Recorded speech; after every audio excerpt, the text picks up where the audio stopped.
여러분, 우리가 구원받았다 이런 말을 하죠. 또 예수 믿고 구원받으십시다 이렇게 말을 하거든요. 그럼 여러분, 이 구원이라는 거, 구원을 받았다 이 말은 무슨 뜻일까요? 여러분, 이 구원에 대해서 무슨 신학적으로 교리적으로 구원받음이란 이렇게 설명하려고 하면 굉장히 복잡해집니다. 여러분, 구원을 받았다 이 말이 뭐냐면, 간단하게 말하면 양이 자기를 인도해 주는 목자를 만난 거, 이게 구원받은 겁니다.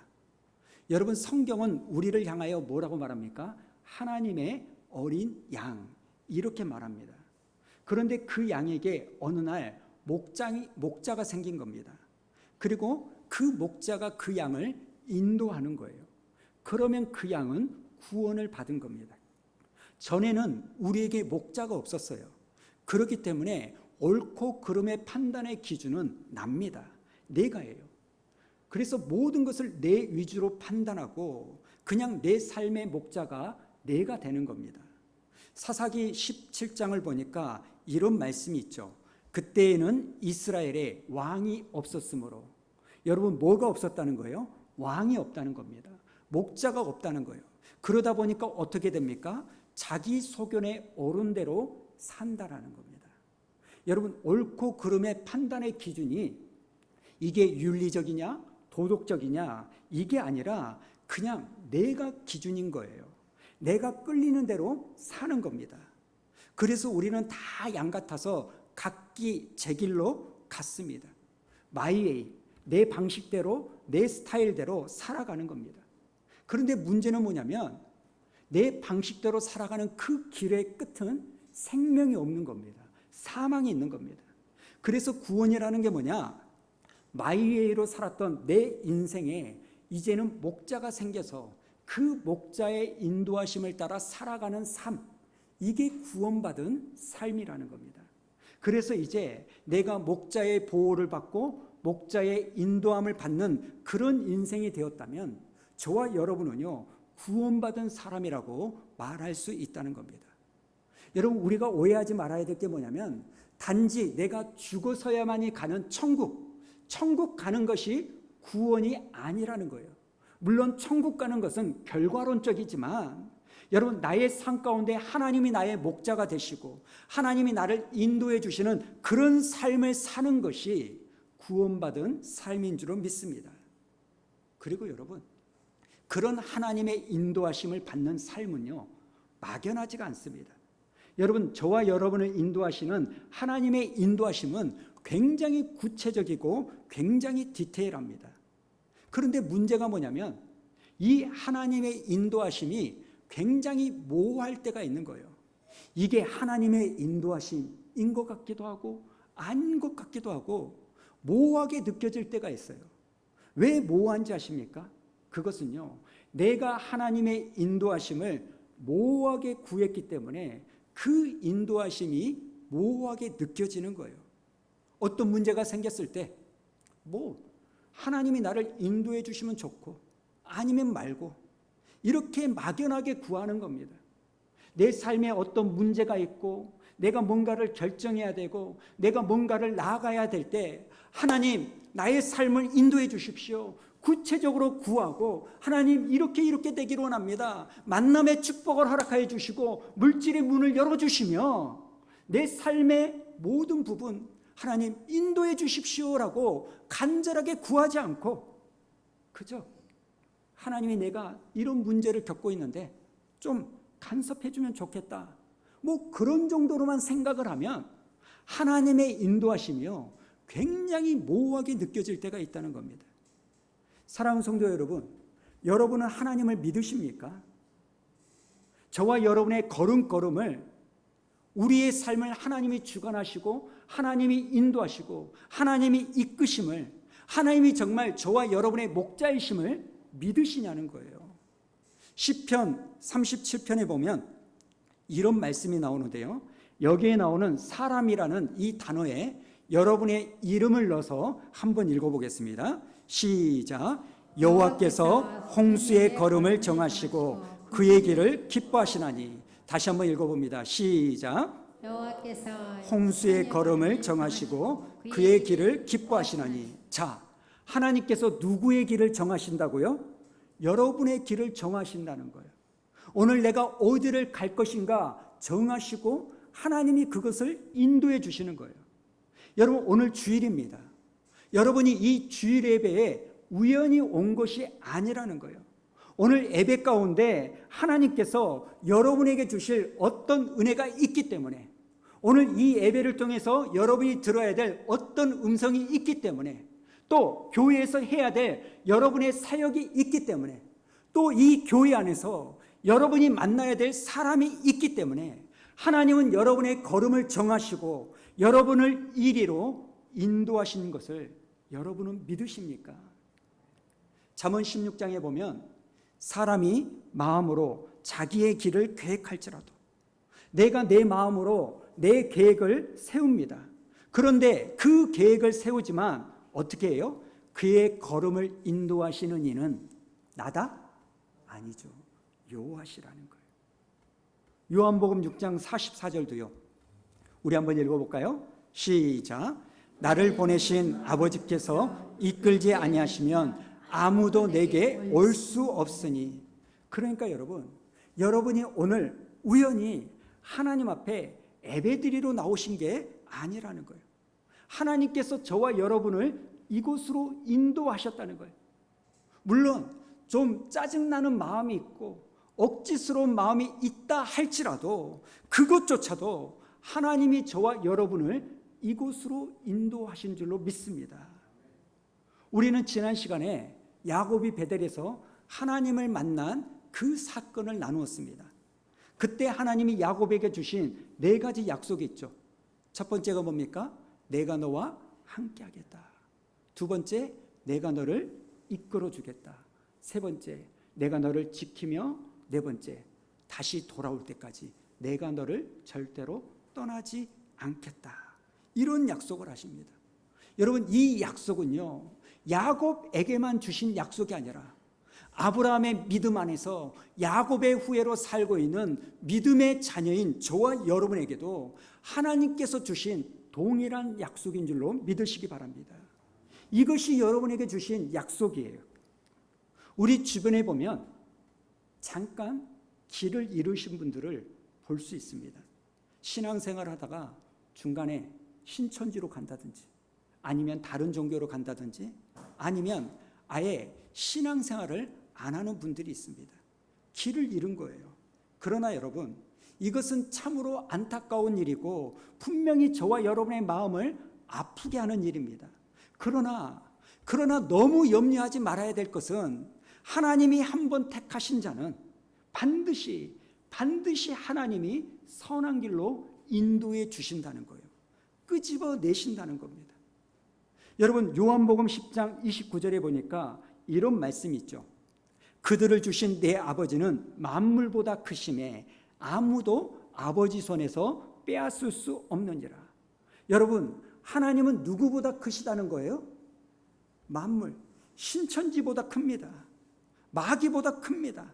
하나님은 한번 영생을 주기로 작정한 하나님의 자녀에는 중간에 잠깐 길을 잃을지는 몰라도 나 신앙생활 안 해, 나 교회 안 다닐래, 나 기도 안 할 거야, 나 성경 안 볼 거야.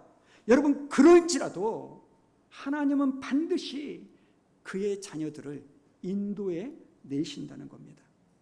여러분, 하나님이 택하시고 하나님이 결정하신 자녀는 중간에 어떤 과정을 겪게 만들더라도 반드시 돌아오도록 만드는 거예요.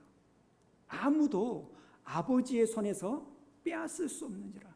사망이나 기쁨이나 천사나 그 어떤 피조물이라도 하나님의 사랑에서 우리를 끊을 자가 없다는 겁니다. 여러분, 마귀도 빼앗을 수 없고 신천지도 빼앗을 수 없고 선택받은 하나님의 자녀를 세상도 빼앗을 수 없는 거예요. 여러분이 기억하실런지 모르겠지만 3년 전에 하나님의 품에 안긴 김순심 성도님이라고 계십니다. 이 김순심 성도님은요, 우리 교회가 개척한 2014년도 12월 겨울에 우리 교회에 등록을 하셨어요. 그리고 한 1년 정도 신앙생활하다가 형제들의 가족 간의 문제가 있어서 깊이 말씀을 못 드리지만 그것 때문에 신앙생활을 떠나셨어요. 그리고 수년이 지나고 나서 2017년도에 우리 교회를 다시 오셨습니다. 근데 다시 오셨을 때는 이미 완치 판결을 받았던 암이 재발을 한 상태입니다. 그런 상태에서 2017년도에 우리 교회에 오셔서 신앙생활을 하셨습니다. 그러면서 그렇게 투병 생활을 하시는데 제가 가만히 보니까요, 이분이 예배를 드리면서 몸은 자꾸 힘들어지는데 얼굴은 천사의 얼굴같이 환해지는 겁니다. 여러분이 알다시피 돌아가시기 5개월 전부터는 화순전대병원 호스피스 병원에서 투병 생활을 하시는데 여러분이 예배 때마다 그렇게 기도해 주시고 때로는 사랑의 헌금을 모아서 그분에게 전달해 주고 저도 매일 화순전대병원을 찾아가서 기도해 주고 어쩔 때는 아침에 갔다가 오후에 갔다가 저녁에도 가서 기도를 해드리는데 제가 그분을 가만히 보니까요, 그분에게 죽음의 두려움이 엄습한 게 아니라 천국의 소망으로 그분이 살아내시는 겁니다. 여러분, 확실한 건 이겁니다. 하나님은요, 여러분이 믿는 하나님은요, 암보다 더 세십니다. 중간에 여러분이 어디로 튀어나간다 할지라도 하나님은 반드시 당신의 품으로 여러분을 인도해 내신다는 겁니다. 단지 목사로서 바람이 있다면 하나님이 다시 끄집어 오시는, 인도하시는 그 방법이 선한 방법, 좋은 방법이었으면 좋겠다는 거예요. 오늘 본문을 보니까요, 야곱이 어딘가를 도착합니다. 1절을 한번 볼까요? 야곱이 길을 떠나 동방 사람의 땅에 이르러. 여러분, 여기에 나오는 동방 사람의 땅이 어디냐면 2절에 보니까요, 야곱이 거기서 양떼에게 물을 먹이려고 하는 목자들을 만나게 됩니다. 그리고 4절에서 그 목자들에게 묻는 거예요. 당신들은 어디서 온 겁니까? 그러자 목자들이 뭐라고 말해요? 우리는요, 하란에서 왔습니다. 하란에서. 자, 4절 한번 읽어볼까요? 시작. 야곱이 그들에게 이르되 내 형제여 어디서 왔느냐? 그들이 이르되 하란에서 왔노라. 여러분, 지금 야곱이요, 도착하려고 하는 목적지가 어디예요? 어디에 도착하려고 자기 집에서 떠났습니까? 외삼촌 라반이 살고 있는 하란에 가려고 출발한 거예요. 그러니까 지금 동방 사람의 땅은요, 어디에 가까운 거예요? 자기가 목적지로 삼은 하란 가까이에 있는 곳이라는 겁니다. 여러분, 야곱은요, 생전에 한 번도 가보지 않은 800km가 넘는 그 광야길을 중간에 헤매지 않고 좌충우돌하지 않고 용케 찾아온 겁니다. 여러분, 이것은요, 야곱이 길을 잘 알아서 똑똑해서가 아니라 하나님의 전적인 인도하심이 있었기 때문입니다. 그런데 더 놀라운 게 뭔지 아십니까? 하란에서 온 이 목자들을 만났는데 이 목자들이 어디에서 일하는 목자들이라는 거예요? 하필이면 야곱이 가고자 했던 하란에서 온 목자들이라는 거예요. 그런데 더 놀라운 게 뭐냐면 이 목자들이요, 그렇게 야곱이 만나고 싶어하고 가고 싶어하는 외삼촌 라반을 알고 있는 목자들이라는 거예요. 여러분, 우연도 이런 우연이 없는 겁니다. 5절을 한번 볼까요? 5절에 보니까요, 야곱이 그들에게 이르되 너희가 나홀의 자손 라반을 아느냐? 그러니까 그들이 이르되 뭐라고 뭐래요? 안다. 여러분, 여기 하란이라는 곳은요, 고대 상업의 도시입니다. 엄청나게 큰 도시예요. 인구 밀집도가 높습니다. 사람이 너무너무 많이 살아요. 그런데 그 많은 사람이 살고 있는 도시에 이 목자들이 누구를 알고 있어요? 라반을 알고 있는 목자를 야곱이 만난 거예요.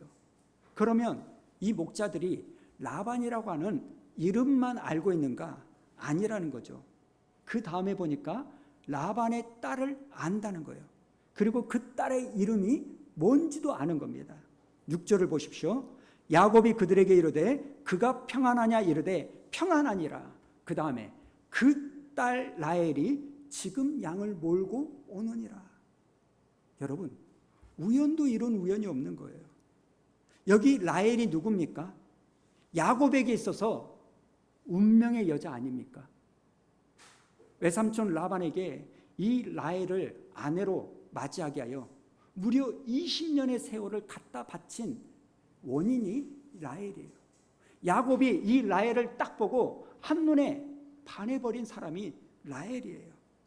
여러분, 그 라헬이 양을 몰고 야곱에게 찾아오고 있는 겁니다.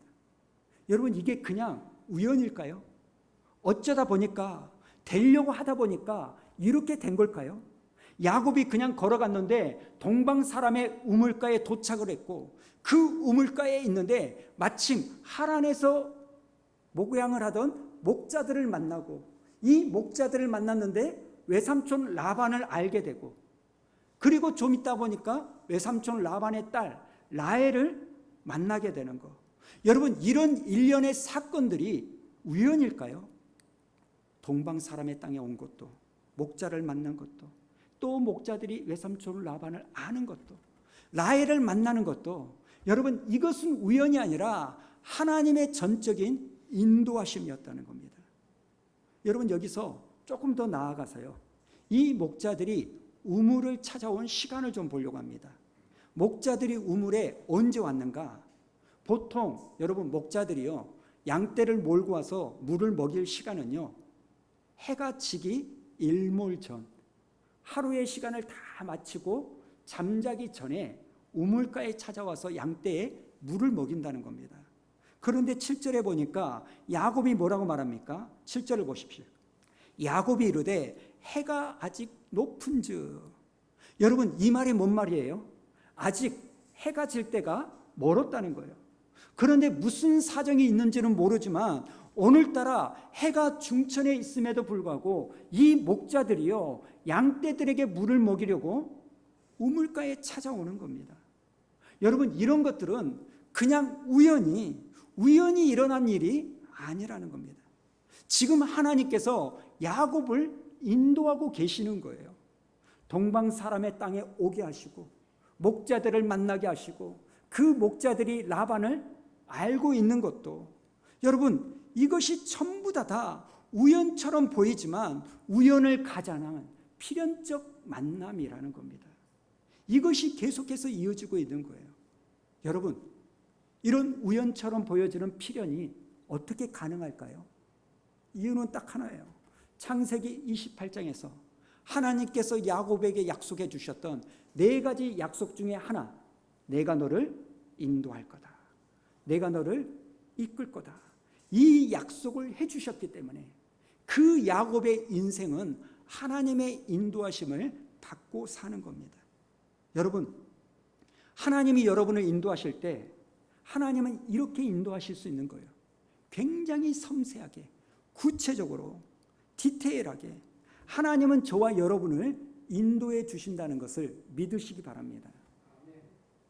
제가요, 초등학교 때 주일학교를 다녔지만 제대로 교회를 다니며 신앙생활을 시작했던 것은 고등학교 때입니다. 그런데 고등학교 때 교회를 다니게 된 이유도요, 우연히 했던 말 한마디 때문이에요. 내 친구가 자꾸 교회 가자 자꾸 귀찮게 하니까 교회 가기 싫고 너무나 짜증나니까 그냥 우연히 말 한마디를 한 거예요. 그래? 그러면 얼굴이 보이면 내가 교회 갈게. 이게 무슨 말이냐면, 제가 한 30년 전에, 그때 당시에는요, 그 공책 표지에 눈 위에 예수님 사진, 이게 유행이었거든요. 근데 이전에 내가 분명히 볼 때는 그게 사람의 얼굴이 안 보였어요. 그저 하얗고 까맣고 이것만 보였는데, 그래가지고 내가 자신 있게요, 나 안 보이니까 이거 보이면 교회 갈게. 그래가지고 딱 봤더니 보이는 거예요. 한번 보실랍니까? 여러분은 여기에서 사람의 얼굴이 보입니까? 보이신 분도 있고 안 보이신 분도 있겠죠. 안 보이신 분은 구원받지 못한 사람이다, 이렇게 말씀드릴 수는 없습니다. 근데 여러분, 이 얼굴이 보이면 내가 교회 갈게, 이 말 한마디를 우연히 했는데 이게요, 우연히 했던 그 말 한마디가요, 교회를 다니게 만들었을 뿐만 아니라 제가 지금 목사가 될 줄 꿈엔들 알았겠습니까? 목사가 될 줄 알았으면 나 사람 얼굴 보이면 교회 다닐게 말하지 않죠. 그나마 제가 좀 정직하고 착해서 거짓말을 못 해가지고 보인다, 그래 나 교회 갈게, 그렇게 코를 깨가지고 교회를 다니게 된 거예요. 여러분, 지금의 제 아내를 만난 것도 마찬가지입니다. 이런저런 이유로 스트레스 받아서 영어 공부를 해야 되겠는데 학원을 찾으려고 하니까 전남도청 앞에 전일빌딩 거리에 학원이 엄청나게 많이 있었어요. 그런데 우연히 제일 싸다는 소리를 들었던 민병철 어학원에 들어가가지고 등록을 했는데 거기서 하필이면 지금의 아내를 만날 그 부분 아닙니까? 그렇게 한 2년을 알고 지내다가 어느 날 아내가 저를 너무나 좋아해서 더 이상 거절할 수 없는 마음에 사귀기로 마음을 먹었습니다. 아, 진짜라니까요. 주일 밤에 예배를 각자 교회에서 마치고 전대후문에 카페에서 만나서 제가 그랬죠. 그래, 사귀자. 사귀어주마. 선을 넘는데 제가. 그래가지고 끝났어요. 월요일날 아침에 일어나서 점심에 어머니하고 집에서 월요일은 쉬니까 밥을 먹는데 어머니가 이야기를 하시는 거예요. 홍수야, 너 여자 사귀냐? 깜짝 놀랐어요. 전혀 내색을 않고 말하지 않은 거예요. 무슨 말이에요? 그랬더니 내가 말이다 꿈을 꿨는데 수개월 전에 네 영어학원 멤버들이라고 우르르 데리고 왔지 않냐. 근데 거기 옆에 앉았던 아가씨가 네 여자친구라고 꿈속에 나한테 소개하더라. 그 여자친구가 우리 아내였거든요. 제가 속으로 뜨끔했지만 여러분, 우연히 학원을 다녔던 것이 이렇게 결혼까지 이어지는 부분입니다. 여러분, 제가 드리고 싶은 말씀이 뭐냐면 하나님의 자녀는요, 성도는요, 사막 한가운데 떨어져도 하나님께서 반드시 우리를 먹이시고 입히시고 인도하십니다. 심지어 까마귀를 통해서라도 어떤 방법을 써서라도 하나님은 우리에게 먹을 것을 공급해 주시는 하나님인 줄로 믿으시기 바랍니다. 사랑하는 성도 여러분, 우리는 이런 하나님을 믿고 있는 거예요. 나니아 연대기라고 굉장히 유명한 영화가 있죠. 그 원작자 C.S. 루이스가 영국에서 한 대학생들에게 기도에 대해서 가르쳤습니다. 기도에 대해서 대학생들에게 가르치니까 한 학생이 손을 들면서 교수님, 질문이 있습니다. 그래? 한번 해보세요. 지금 교수님이 기도라는 거에 대해서 말씀하시는데 이 기도라는 것은 우연의 일치 아닙니까? 내가 그냥 그렇게 기도했는데 어쩌다 보니까 일이 되려고 하다 보니까 그렇게 된 거지 어떻게 기도했다고 그 일이 됐다고 말합니까? 우연히 된 거 아닙니까? 이 말을 듣고 C.S. 루이스가 뭐라고 말을 했냐면 기도가 우연의 일치라고요? 그래요. 그렇게 볼 수도 있겠네요. 그런데 여러분, 우리가 기도를 하지 않으면요, 그 우연이라는 것도 생기지 않다는 것을 아십니까? 기도가 우연처럼 보이지만 우리가 기도를 하지 않으면 우연처럼 보이는 그 일도 일어나지 않습니다. 그러니까 우리가 기도하는 게 나은 겁니다. 기독교 영화 중에요, 예수는 역사다, 이런 영화가 있습니다. 그 영화 내용을 보면 어느 한 부부가 자녀들과 함께 식당에서 식사를 합니다. 그런데 그 부부의 딸이 사탕을 먹다가 그만 목에 이 사탕이 걸려버려가지고 질식할 위험에 있는 거예요. 이 부모들은 너무나 당황하고 어찌할 바를 모르는데 그때 간호사 엘피라는 이 간호사가 나타납니다. 그래서 이 간호사의 덕분으로 극적으로 그 딸이 생명을 구하는 거예요. 그러자 그 딸의 엄마가 안도의 한숨을 쉬면서 그 간호사에게 너무너무 고맙다면서 이런 이야기를 하는 거예요. 이것은 우리에게 럭키, 행운입니다. 운이 너무나 좋았습니다. 당신이 없었으면 우리 딸 어쩔 뻔했습니까? 우리 딸 정말 운이 좋은 겁니다. 이렇게 말하니까요, 그 간호사 LP가 뭐라고 말하냐면, 당신은 럭키, 운이 좋아서 당신의 딸의 생명을 구했다고 말하는데 그게 아닙니다. 왜냐하면 이건 하나님의 섭리입니다. 원래 저는 이 식당에서 식사를 하려고 한 게 아니라 다른 식당에서 식사를 하려고 이미 예약을 해놨습니다. 그런데 마침 식사하려고 출발하려고 할 때 자꾸 하나님께서 나에게 마음의 부담감을 주시는 거예요. 예약한 식당으로 가는 게 아니라 이곳 식당으로 와야 된다는 마음의 부담감이 자꾸 생겨서, 그래서 이 식당에 와서 제 남편과 식사를 하고 있는데, 당신의 딸이 그런 일을 당했을 때 제가 도와준 겁니다. 여러분, 믿지 않는 사람이 이런 대사를 들으면 굉장히 불편해요. 아니, 무슨 말을 저렇게 해. 어쩌다 보니까 우연히 겹쳐가지고 된 거지 뭔 하나님의 섭리야. 그러나 여러분, 하나님을 믿는 사람들에게는 이런 대사는 어렵지가 않고 부담스럽지가 않아요. 왜냐하면 우리는 얼마든지 이런 하나님의 섭리와 인도하심을 경험하며 살기 때문입니다. 여러분, 우리는 우연처럼 보이지만 그 우연이 하나님의 인도하심이었다는 것을 얼마 지나지 않아 알게 되는 일들이 굉장히 많이 있습니다. 여러분, 왜 그럴까요? 우리가 원래 계획했던 일들이 있어요. 꿈꾸던 일이 있어요. 하고 싶은 일이 있어요. 그래서 그 일대로, 계획대로 해나갑니다. 그런데 그 일이 틀어지는 거예요. 여러분, 그렇게 일이 틀어지고 안 될 때, 무너질 때 예수 안 믿는 사람들은 뭐라고 생각하냐면, 내 팔자가 박복해서, 내가 재수 없어서, 내 팔자가 이 모양이어서 이런다, 이렇게 말하지만, 믿는 사람들은 이 모든 것에 하나님의 섭리가 있다, 이렇게 말한 겁니다. 그리고 하나님이 나를 선하게 인도해 주기를 구하는 겁니다.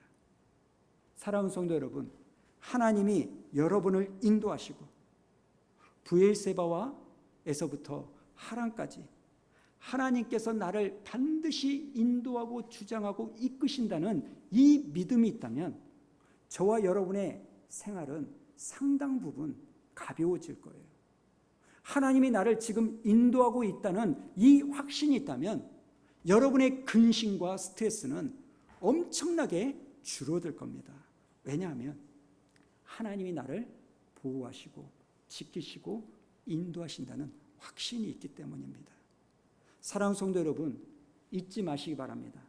하나님은 여러분과 함께 하시고, 하나님은 여러분을 인도하시고, 하나님은 여러분을 지키실 거며, 하나님은 절대로 그 약속이 이루어질 때까지 여러분을 떠나지 않는다는 이 사실을 잊지 마시기 바랍니다. 구약에 사울왕이 있죠. 이 사울왕이 사무엘 선지자를 만나서 기름 부음을 받고 이스라엘의 첫 번째 왕이 됩니다. 그러나 이 사무엘 선지자를 만나게 된 계기가 뭡니까? 자기가 왕이 되겠다고 사무엘 선지자를 찾아간 겁니까? 아니에요. 하나님께서는 그 사울 집안에 있던 나귀가 가출하게 만듦으로, 그 나귀가 집을 나가게 만듦으로 말미암아 이 우연스럽게 사울이 나귀를 찾는 그 일을 통하여 사무엘 선지자를 만나게 하신 거예요. 베드로를 기억하시죠? 예수님을 3번이나 저주했던 이 베드로가 자기 죄를 깨닫고 통곡하던 그 일들이 어떻게 일어납니까? 하나님이 나타나셔서 네가 어떻게 그런 죄를 지었느냐, 책망해서 깨닫는 게 아니라 우연히 들었던 닭 울음소리에 네가 나를 3번 부인하리라는 그 예수의 말씀이 생각나 자기 자신을 돌이키고 회개하는 겁니다. 여러분, 야곱이 동방 사람의 우물가에 찾아온 것도, 거기서 외삼촌을 안 목자들을 만난 것도, 또 거기서 외삼촌의 딸 라헬을 만난 것도, 내가 느끼든지 못 느끼든지 간에 상관없이 하나님이 인도하신 겁니다. 여러분의 삶도 마찬가지입니다. 하나님은 지금도 오늘도 앞으로도 이 교회 바깥에 여러분이 나가서도 하나님은 여러분을 인도하고 계십니다.